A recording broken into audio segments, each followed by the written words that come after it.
Hello there, welcome to this new video introducing 5 quality of life mods and or gameplay mods that don't add any new content but make Jagged Alliance 3 a little bit more of a fun experience. So I have put into the timestamps also the links to all the mods that I'm talking about, so if you want to find them on the Steam Workshop, that's where you need to go.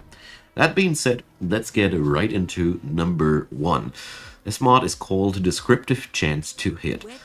While Hemimond was kind enough to provide a mod that will give you exact percentile chances of hitting, I didn't find that too enjoyable. This mod fixes that. Here you see, you not only have a likelihood of hitting the target, you also now see how much weight these things actually have in terms of influence.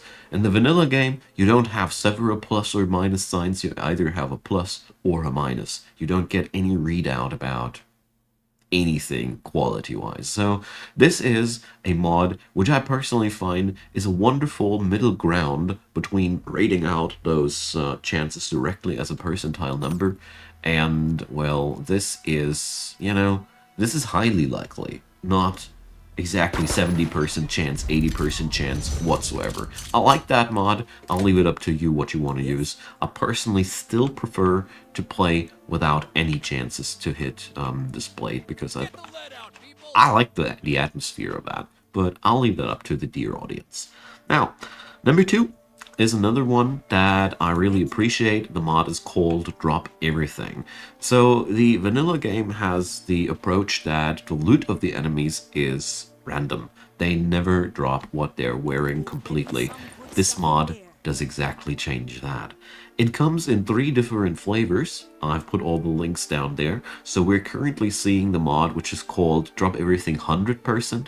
If you feel like this is easying up the game too much for you, you can download the version which reduces the amount by 50% or 75%. So there's a Drop Everything 50% and 25% mod down there. So you can try out whatever you want to go for. This one goes out for all the people who were pretty annoyed about the fact that the enemy is constantly not dropping what they're wearing, and that's highly unrealistic. So the downside of this mod is if you use the 100% variant, ammo is not a problem anymore. Parts are not a problem anymore. But, it's up to you. Many people didn't like it, and I'm glad this mod exists in 3 different tonalities. I put the links through all these 3 into the box. Goodo. So let's go on over to a different save file for number 3. Here we go. The other squad didn't have the necessary items to show you what the number 3 mod is good for. It is a very simple one. It allows you to put crafting materials into your team stash. Stuff like lenses, pipes, and all those things, gunpowder, you name it, they all can now go down here. I really do like this mod for easing up your inventory management because I didn't really understand why you were forced in using these too early or on weapons you don't want them to used on just for the sake of inventory management. This mod really doesn't do much more than that. Just gives you an opportunity to just toss all that stuff down here. But, explosives and those, as you see, they are not included. I'm not quite sure if there's anything included except for crafting materials, but yeah, that's what the mod does, and I really appreciate that. So let's head on over to number 4, a really much requested little feature, and that is a mod called Active Pause. So when you have that installed, you can press space button and game's paused. The really wonderful part about that is you are also able to shoot at people in that mode. So if you now unpause, there you go. I mean, people don't like you for doing so, but this is the tool that you need if the regular stealth gameplay was too stressful for you.